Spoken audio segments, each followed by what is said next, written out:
5 years or half a decade separates these two smartphones, the iPhone 10 and the iPhone 14 Pro.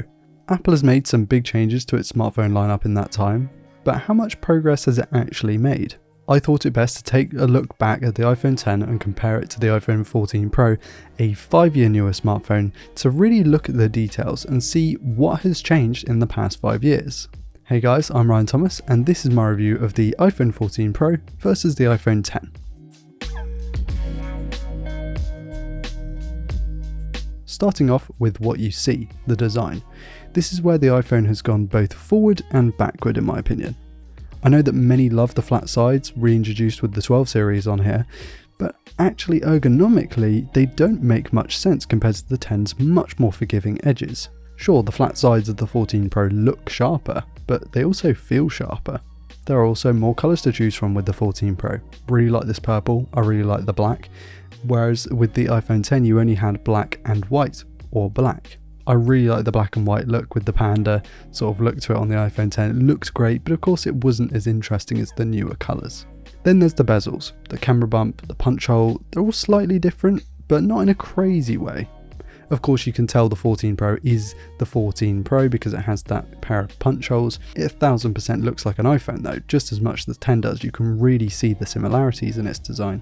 Of course there's IP68 water dust resistance as opposed to IP67 on the older smartphone, but that only really introduces a few little things. And by few little things I mean the depth of immersion from 1 meter to 6 meters for the same 30-minute test in clear fresh water. Gone is the notch, of course replaced by the punch hole, or at least a couple of punch holes. I think the software introduced here to make it sort of animated and look good is interesting, but definitely not, breaking the internet, although it did kind of break the internet. You still get the selfie camera and other sensors packaged at the top, but they're more sort of set in a different package. Fundamentally haven't changed massively, but they just look a little bit different. Since we're in this area, let's talk about that display. This is where the most recent iPhones have enjoyed a jump up in quality. The 6.1 inch panel on the 14 Pro versus the 5.8 on the 10 is bigger obviously, sports a higher resolution and is also much brighter. We're talking over 3 times brighter with a peak brightness in high brightness mode of 2000 nits outdoors compared to just over 600 on the iPhone. That is the biggest difference in my opinion. Both OLED panels both look very sharp, the DPI is very similar, however of course with ProMotion on the 14 Pro you get a sometimes 120Hz display.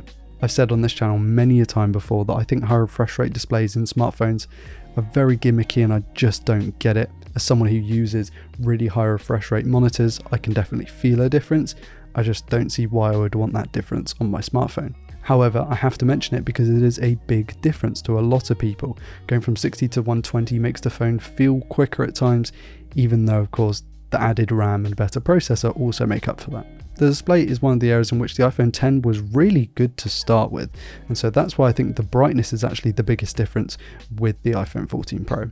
But of course, they dropped the 3D touch. This is something that I was actually quite upset about because I love 3D touch on the iPhone 10. The 3D touch enabled sort of pressure sensitivity and allowed you to sort of peek into things by pressing harder on the screen. It was really cool, maybe a little bit gimmicky, but I'm sad that it's gone. Right, pricing. This is very interesting to me because I think the iPhone Pro offers way more than the iPhone 10 did given it was the base model back in the day, but it's only £100 more. In 5 years, £100 means different money. Inflation has massively changed in the past few years. And actually, I think that just paying £100 more for way more smartphone, it's a pretty good deal in my opinion. Of course, this doesn't make the iPhone 14 Pro a good deal in general, but when you consider the price jump for how much more you get for your money, I think it's warranted. Speaking of which, let's talk performance. The numbers don't lie. The iPhone 14 Pro packs far more punch than its ancestor, but more surprisingly, the 10 doesn't do badly these days despite its age. Honestly, it's still very usable, and even more so if you get one like this with a replacement battery straight from Apple. With double the RAM and quadruple the storage on the top end, the iPhone 14 Pro gives you more. It's more suited to super users, and of course at the baseline the entry storage has doubled from 64 to 128. This is a nice improvement, but it wouldn't surprise me if in the next couple of years we saw a 256GB base model Pro model. This is because, of course, we consume a lot of media, but we also take a lot of media with the cameras in our smartphones. Which leads us on to the cameras. As the technology improves, we're more likely reaching for our phones to capture anything and everything around us. With the introduction of ProRes video recording, cinematic mode and ProRAW photos, it makes sense to have a device with more storage so that, well, we can capture more. Smartphones in general have really enjoyed massive camera jumps in the past few years, and the iPhone is no exception to that. Not only do we have more cameras here, with the ultra-wide being introduced back with the 11 series, but also better cameras with bigger sensors, higher resolutions, and new modes. There's just more camera stuff here than before.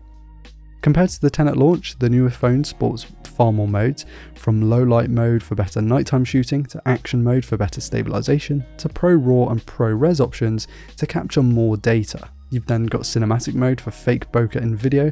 There's just heaps more on the iPhone 14 Pro versus the 10. The results speak for themselves. The 10 really cannot hold a candle to the 14 Pro in image quality. There's far more sharpness, detail, dynamic range on any of the Pro's cameras. There's also a decent amount more colour as well. Not sure if I'm the biggest fan of more saturation, but I did find it. In low light specifically, the 14 Pro flexes its hardware and software muscles. Between the bigger sensor and more capable processing, it really highlights the progression in computational photography. Other computational photography modes like portrait mode and video push this further with more polished and perfected modes on the 14 Pro. I will say the iPhone 10 really isn't that bad and actually surprised me a few times in how good an image it can take. Getting good lighting, and it's not bad at all, but of course the 14 Pro takes it to another level. This is even more evident with its versatile 3-lens setup, where you can get very good looking portrait shots with its long lens, and of course that brilliantly wide ultra-wide shooter as well. There's just more quality and more flexibility, making it a really powerful camera package in our pockets. But the area that gets majorly overlooked is video, and that's where the 14 Pro I think does its best job. From crazy high frame rate slow motion to cinematic mode which tries to emulate bokeh, the 14 Pro is packed with video features. The ability to shoot ProRes is a powerful one that gives you more flexibility in post to adjust colour, etc. It's maybe a little bit overkill for a smartphone, but it's nice that Apple is offering this option. Because really, the standard iPhone 14 Pro video is exceptional. The 10's was good back in the day, but the newer phone is way more stable, way cleaner looking, and importantly to me, more usable for stuff like this YouTube channel. The on-the-fly HDR in video makes it absolutely killer, and actually overall in the camera department, the Pro really trumps the 10, which is nice because it makes you realise that you've spent money on something that has been developed over a long period of time. Battery life is as important as ever, with people being continually glued to their smartphones. The size of the batteries haven't changed massively given the bump up in the size of the phones, from 2716 mAh to 3200. It's not a huge jump when you consider the size increase, but it does make a bigger difference than you'd expect. Even with 100% battery health on the iPhone 10 unit that I have here, it just isn't nearly as good as the iPhone 14 Pro when it comes to battery life. Now that is with the, in my opinion, not particularly good always on display turned off on the 14 Pro. Even so, I do feel like day-to-day battery life, you're getting 1.5 days on the 14 Pro versus something like 90% of the day on the iPhone 10. Of course, wireless charging has stayed roughly the same, though a little bit quicker now, and of course, they've reintroduced MagSafe, which is essentially just a puck that goes on the back of your phone and wirelessly-ish charges it that way. That port on the bottom still charges at basically the same rate, which is a sad thing to talk about because you think about so many of these smartphones that have improved to sort of 65 watt plus in the past few years. The iPhone has stayed mostly the same. So not a huge difference in the sort of battery tech, but I would say that the software improvements have made a difference. This next category is probably the most important, but I've just called it extras because I wasn't really sure how to wrap it up. This encompasses stuff that I think makes a huge difference to the user experience, but that doesn't really show up on a spec sheet. The biggest improvement in my opinion is Face ID. Apple's facial recognition software for getting you into your phone and into certain things. So for example, if you use a password manager or a bank account or something like that, the Face ID, which you would use on your iPhone 10 anyway, is way faster, way more responsive and way more accurate on the iPhone 14 Pro. And that's something that some people might overlook, but it makes a big difference day to day. Of course, connectivity has also improved. We get 5G support now, something that not many people think about, as well as Bluetooth 5.3 instead of 5.0. we get Wi-Fi 6. It's a solid upgrade, though again, that lightning port is still only USB 2.0 speeds, and it is of course not USB-C. The speakers, which seem to be a bigger selling point than I actually thought, are better on the 14 Pro. They sound better, there's more stereo separation, the bass is better, there's more clarity. Generally a big improvement in my opinion. Something I haven't covered much in this video is software, and I say that because of course the iPhone X is still getting software updates. It's still on the latest version, which is kind of mad when you think how old the phone is. Overall, it's something that's kind of hard to compare because they're running the same software, but as I said in the camera section, there are different modes that are left out of the iPhone X because they can't really be used on there. So yeah, I would say that software, they're kind of hard to compare. When the iPhone X came out, it definitely had fewer features than the iPhone 14 Pro, but it's one of those that's harder to film because you can't really go back to that.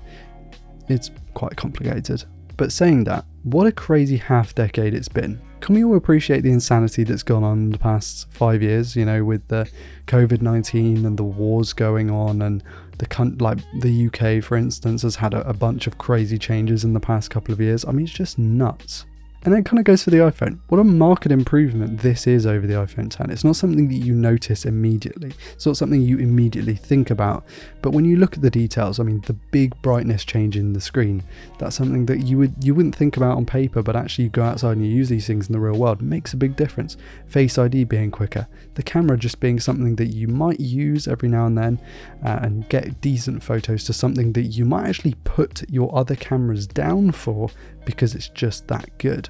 I've actually replaced this Sony a7 III with this when going out and filming. When I'm not able to bring my camera for certain reasons, I'll just film stuff on this. It's just that good.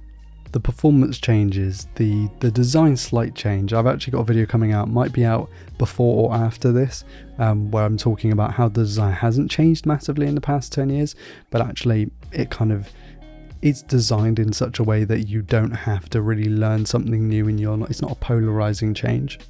But that said, the iPhone X to the iPhone 14 Pro has had a few marked changes. And that's pretty much it. I mean, what do you think? Do you still use the iPhone X? Have you switched to the 14 Pro? Let me know. Do you think that there's not been enough change to it? Or that actually, wow, looking back, there has been quite the change to it? Let me know in the comments. I want to give a massive shout out to Damien Wild for providing the iPhone X that I used in this video and my review that I put out a little while ago. Please do like, comment and subscribe if you're new around here to never miss a video like this one, and check out all my social media links in the video description. I want to give a massive shout out to my patrons for being continually supportive. I've been Ryan Thomas, and I'll catch you later. Peace.